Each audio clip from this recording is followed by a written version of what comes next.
그 7시간 동안의 녹취록 중에서 월북이란 단어는 딱 한 번. 그 월북이 어떤 취지에서 나온지도 사실 잘 모르고요. 월북이 아닌 정황은 사실 굉장히 많은 거죠. 월북 한마디 갖고 월북자로 몰아서 정권 차원의 범죄행위예요. 인권 변호사라고 하는 문재인 대통령. 아니, 인권 대통령이 아니죠. 반인권 대통령이죠, 그러면. 근데 그 월북몰이 자체가 사실은 정부 모든 부처가 동원돼서 전체적으로 나서서 조작하고 은폐한 거 아니냐. 이게 바로 핵심이거든요. 예. 근데 지금 조작과 은폐에 각종 증거들이 마구 쏟아져 나오고 있어요. 네. 그러니까 월북한 정황도 없는데 해경은 월북으로 몰아갔고 군과 국정원은 그 각종 첩보 자료를 다 삭제해버렸고 통일부와 딴 쪽들도 다 거기에 동조했고 이게 핵심이죠. 맞습니다. 이게 지금 좀 이렇게 맥락을 보면은 그때 왜 당시에 월북으로 이렇게 몰아가는 그 발언들이 나왔느냐를 좀 이해할 수 있을 것 같은데요.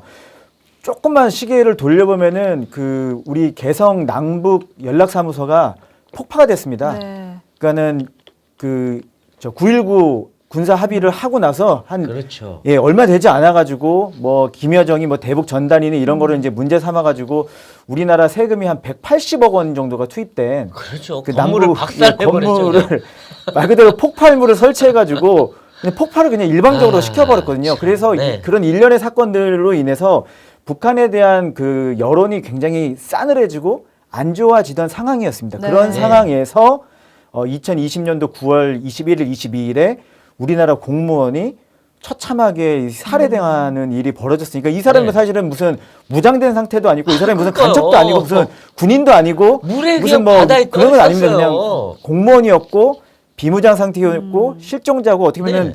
그 도움을 받아야 되는 사람이었는데 네. 이 사람이 말 그대로 그냥 그 반인륜적인 대우를 받았던 거거든요. 예. 그래서 그런 상황이다 보니까는 당시 정부로서는 북한의 어떤 이런 그 행동에 대해서 어떻게든 좀 뭔가 이 설명할 만한 거리가 필요하지 않았나. 네. 그러다 보니까 이 사람이 결과적으로 무리하게 월북을 하려다가 이런 대우를 받은 것으로 보인다라는 취지로 네.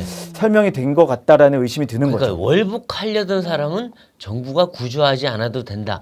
이런 식의 논리 구조를 의지를 갖고 몰아가려고 가려고 했던 거죠. 했었다라는 거죠. 그러니까 더 괘씸한 거예요, 이게. 안타까운 자기들이 해야 될 의무를 안 해서 사실은 징계거리예요, 이게. 그런데도 그걸 모면하기 위해서 이 사람을 가해자처럼 몰고 갔잖아요. 근데 이 유족들이 볼 때 또 본인도 그렇고 얼마나 억울하겠어요. 그렇죠. 그리고 특히 뭐 다른 것도 아니고 그 뭐 월북을 하려고 했다라는 거는 그 당사자에게도 굉장한 그 치명적인 불명예가 될 수도 있고 당연히 불명예죠. 그 생존에 있는 지금 아내분이라든가 그 가족들, 네. 친인척들 입장에서는 평생의 어떤 그 그래요. 낙인이 찍힐 낙인 수도 찍히죠. 있는 월북자 가지고 굉장히 예민한 네. 문제거든요. 근데 그거를 어떤 그 충분한 조사도 없이 그러니까요. 아주 초보적인 수준으로 그 정보를 가지고 그 실제로 지금 드러난 보도에서 별다른 정황도 없는데 그러니까 그 북한 군끼리 얘기한 월북 얘기 딱 한마디. 예. 그걸 갖고 했는데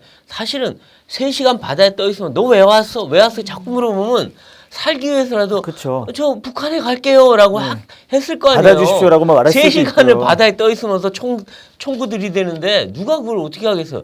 그걸 갖고서 월북자라 그러면 말이 안 되죠. 지금 뭐 감사원이 본 거는 한 뭐 7시 동안의 어떤 감청 내용이라든가 이런 게 있는데 네. 7시 동안 우리가 대화를 나누면 얼마나 많은 말이 오갈 수가 그러니까요. 있습니까? 근데 그 7시간 동안의 녹취록 중에서 월북이란 단어는 딱 한 번. 이거는 상당히 그 월북이 어떤 취지에서 나온지도 사실 네. 잘 모르고요. 근데 월북이 아닌 정황은 사실 굉장히 많은 거죠. 그러니까요. 그래서 어찌 됐든 간에 그 당시에 이 사람이 월북했다라고 이게 섣불리 말한다는 거는 굉장히 좀 부적절했다. 아, 그러니까요.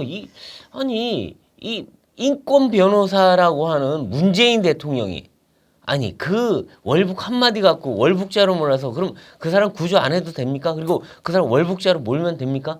아니 인권 대통령이 아니죠. 반인권 대통령이죠. 그러면. 그래서 사실은 국제단체에서도 이번 사건에 대해서는 이거는 명백하게 그 인권 침해 논란이 있다. 그리고 네. 부적절한 조치였다라고 네.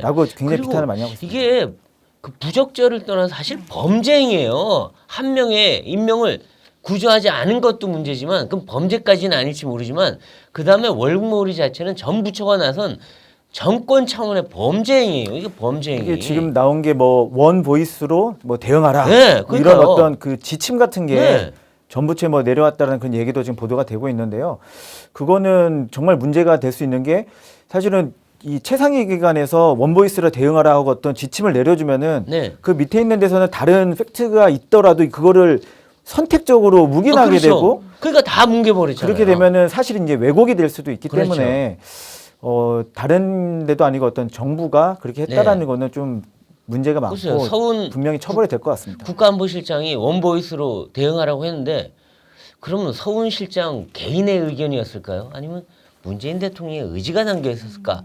그게 핵심입니다. 근데 지금 서훈 원장도 아무 얘기 안 하고 있고 문재인 대통령도 아무 얘기 안 하고 있어요. 정말 무책임한 사람들입니다. 그래서 이게 뭐 3시간 동안 문재인 대통령이 아무런 대응을 하지 않았다라는 이런 그 결과물이 나온 이유가 이 주변 사람들이 어떻게 보면은 이 최고 그 지도자를 지켜주기 위해서 최고 존엄인가요? 어떻게 보면은 뭐 어떤 지시도 받지 않았다. 네. 당시 대통령 어떤 우리에게 그 지침도 내려주지 않았다라는 식의 이 증언을 한 게 아닌가라고 또 의심이 한편으로 되는 거죠. 그러니까 보호하기 위해서. 분명 어떤 얘기를 했을 텐데. 네. 근데 지금 결과로는 어떤 보고도 받지 않았다라고 해버리니까 그러니까, 이거는 좀 아니, 서면 보고가 의도적인 올라가는데 게 아니냐라는 거죠. 대통령이 아무 말도 안 하고 가만히 있어요. 그럼 이게 대통령입니까? 아니 사실 뭐 이 기자들도 어떤 사안이 발생했을 때 그거를 뭐 자기가 소속된 부장에게 이런 일이 있습니다라고 보고를 하면은 부장이 이거 더 취재해봐라라든가 그렇죠. 뭐 하라고 야 그러면 얘기하죠. 이거 급하다 기사를 써서 속보를 내라든가 어떤 지시가 뭐 떨어지는 네. 건데 이거는 당시 최고 그 관심 사안이 북한이 관련된 이슈였고 우리 국민에 관련된 거였는데 아무런 지시가 없었다. 이거는 지시가 없어도 문제, 있어도 문제 이렇게 됐을 수가 그러니까요. 있거든요. 참 그거를 빨리 해명해야 되는데 문재인 대통령 옛날에 세월호 7시간 갖고 박근혜 전 대통령을 그렇게 공격했던 사람이 자기 문제 3시간에서는 아무 얘기도 안 하고 무례하다. 말이 됩니까? 말이 안 나오죠. 정말로 이거는 뭐 웃을 일이 아닌데 이런 정말로 정말로 문제가 있고 알아봐야 되고 온 국민의 관심 사항이고 국제 단체에서도 문제 삼는 그거를 어떻게 보면 국가 헌법기관인 감사원이 당사자에게 서면 조사를 하겠다라고 물어본 거죠. 보냈는데 이거를 이제 뭐 사실 뭐 싫을 수 있죠. 그래서 이제 거부할 수도 있는데 네. 그 반응은 이제 무례하다라고 얘기한 거는 이거는 국민에 대한 국민에게 무례하다라고 얘기하는 네. 건지 아니면 국가 기관에 대해 무례하다는 건지 헌법에 대해서 무례하다 하는 네. 건지 이것 또한 정령이 굉장히 큰 논란이 됐죠. 지금도 네. 계속 되고 있고요. 네, 이달 들어서 이제 한미일 3국은 해상 합동 훈련을 또 실시를 했습니다. 이제 북한의 무력 도발이 이어지고 동해상 훈련을 마치고 돌아가던 이 미국의 로널드 레이건 함이 또 한반도로 전격 회항을 하기도 했는데 이를 두고 민주당이 굉장히 비난을 네. 하기도 했죠. 사실은 좀 잘 이해가 되지 않는데 네. 저 문재인 정부 때도 한미를 훈련했거든요. 그러니까 북한 미사일 탐지 훈련을 분명히 했는데 네. 근데 이걸 또 한미 훈련을 한다고 하니까는 이걸 막 친일 국방이다 이제 그 얘기 나와서 사실 많은 사람들이 웃었습니다. 이게 왜냐면 문재인 정부 때 안 한다고 뭐 했으면 모르겠는데 네. 했는데 이거를 지금 하는 거를 두고서 이제 비판을 하니까 그러니까요. 왜냐면 북한의 그 미사일 그 핵 위협은 지금 더 커진 상황이거든요. 네. 그럼 더 한미일 훈련을 더 강화하고 더 대비를 해서 이제 안정을 찾아야 되는데 네. 그 훈련을 하는 그것을 두고 이제 뭐 친일 국방이다, 뭐 친일 몰이 뭐 하니까는 사실은 굉장히 의아했고 예. 네. 그래서 사실 뭐 예전만큼 지지를 많이 못 받았습니다. 사실은 민주당이 그렇죠. 약간 이제 일본 비판하고 하면은 지지를 많이 받았거든요. 옛날에 친일몰이 네. 할 때는 그나마 효과가 있었는데 이번에는 별로 아니 그 효과가 못 왜냐면 봤죠. 사실 그래요. 아니 북한 핵에서 위협받는 나라가 3나라예요. 한국, 미국, 일본. 네. 딱 거기를 겨냥해서 북한이 쏘고 있잖아요. 네. 그럼 삼국이 공동 대응하는 건 필연적인 거 아니에요. 그리고 북한이 지금 잠수함 SLBM도 저수지에서까지 쏘는데 네. 그 SLBM 대응해야 되는데 그걸 갖고 트집을 잡으면 도대체 어떻게 하라는 소리입니까? 아니 우길기가 국내에서 휘날릴 일은 한 번도 없어요. 미국인데 어떻게 일본이 예. 국내에 진주합니까? 말도 안 되는 얘기죠. 하지만 북한의 인공기는 언제든지 올 수 있는 거예요. 근데 그 인공기는 괜찮고 우길기는 안 된다. 이 말이 되는 얘기예요, 이게. 사실은 제가 그 기사도 썼지만 이번 한미일 훈련이 그 이뤄진 장소를 두고 이제 저쪽에서 문제를 삼았거든요. 네, 민주당에서 참. 문제를 삼았는데 제가 이제 그 한미일 해상 훈련이 벌어진 그 군사 훈련 지도를 제가 이렇게 받아서 봤습니다. 네.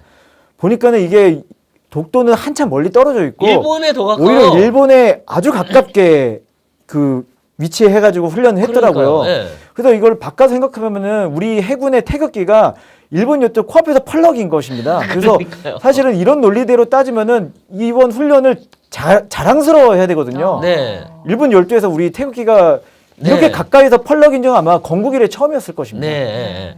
아 그러니까 이게 어떻게 보면 트집 잡기 위한 트집인데 모르겠어요. 그러니까 그 이재명 대표가 하여튼 자기 뭐 수사가 걸려 있어서 그런 건지 아니면 친일물이 한 번 더 해갖고 효과 보려고 그런 건지 모르겠지만 엉뚱하게 왜 안보 지키기 위한 훈련까지 이렇게 트집을 잡는지 이해를 하기가 힘들어요. 그래서 이번에 사실은 오히려 이렇게 그 이런 논란이 좀 벌어진 게 차라리 잘 됐다고 생각하는 게 네. 지금 그런 논란이 있을 때 한참 북한이 미사일을 쐈거든요. 네. 네. 전례 없는 총 대규모 도발을 그렇죠. 하는 와중에 한미일련을 비판하는 논란이 벌어졌기 네. 때문에 앞으로는 이 똑같은 일이 벌어지지는 않지 않을까. 이제는 이 한미훈련이 어떤 의미인지에 대해서 국민들도 충분히 이제 아시게 되었고 이제 네. 민주당 내에서도 이거는 좀 우리가 자제하자. 그렇게 좀 깨닫는 계기가 됐다고 저는 생각을 합니다.